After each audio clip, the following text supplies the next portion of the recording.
अर्जुन उवाच मद अनुग्रहाय परमं गुह्यम आध्यात्म संगीतम यत्त्वया उक्तम वचस्तेन मोहो अयम विगतो मम।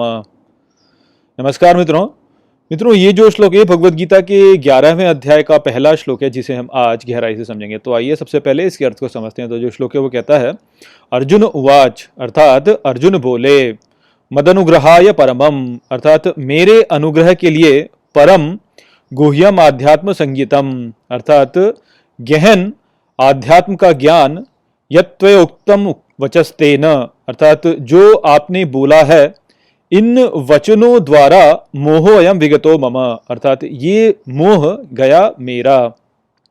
तो जो भगवद गीता का 11वां अध्याय है उसका आरंभ अर्जुन करते हैं, और वो 11वें अध्याय को आरंभ करते हैं श्री कृष्ण को धन्यवाद देकर।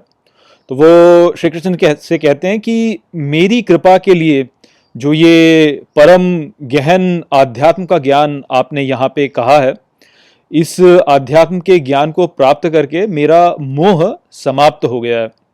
तो अर्जुन का जो मोह था, जैसे कि हम देख सकते हैं कि गीता के आरंभ में वो कह रहे होते हैं, तो अर्जुन का जो मोह वहाँ पे होता है वह ये था कि वे जो कुरु सेना है उसमें उपस्थित कुछ योद्धाओं से आसक्ति रखते थे, और क्योंकि वो उन योद्धाओं से आसक्ति रखते थे इस कारण से उनकी बुद्धि भ्रमित हो गई थी, और उनको ये लगने लगा था कि ये जो युद्ध है इसका कारण वे हैं। अर्थात वो ये सोचने लगे थे कि अरे मैं अपने स्वयं के स्वार्थ के लिए, शक्ति प्राप्त करने के लिए मैं इस युद्ध को कर रहा हूँ, और इस युद्ध को मैं ऐसे करूँगा तो मैं अपने प्रियजनों की हत्या करूँगा और इस प्रकार से मुझे पाप लगेगा। तो ये जो भ्रम उनके मन में उत्पन्न हुआ कि ये जो युद्ध है ये अनुचित युद्ध है और इस युद्ध का कारण मैं हूँ, वो इसी कारण से हुआ क्योंकि उनकी जो आसक्ति थी उसने उन्हें भ्रमित कर दिया। वे कुरुसेना में उपस्थित योद्धा जैसे कि द्रोण हो गए और भीष्म हो गए और कृप हो गए, उनसे युद्ध करने की जो चित्रण था जब उनके मन में उत्पन्न हुआ, तो उनको ये लगा कि मैं अपने प्रियजनों की हत्या कर रहा हूँ। तो वो जो एक मोह था, उस मोह के कारण उनकी बुद्धि भ्रमित हो गई थी।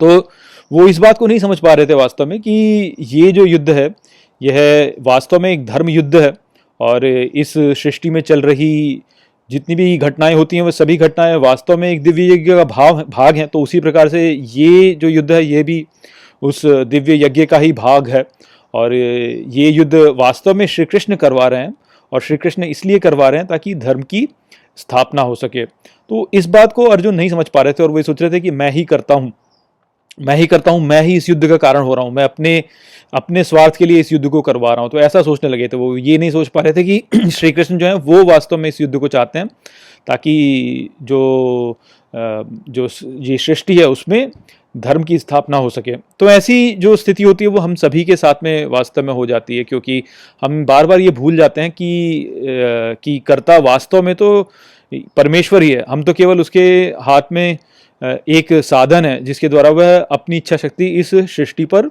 लागू करता है। तो हम इस बात को समझ नहीं पाते, और हम ये सोचने लगते हैं कि हम करता है, और फिर जो है उस स्थिति में फिर हम यही सोचते हैं कि भोक्ता भी हम ही हैं, और बहुत सारी इसी प्रकार से फिर जो है हम समस्याएं अपने लिए उत्पन्न कर लेते हैं।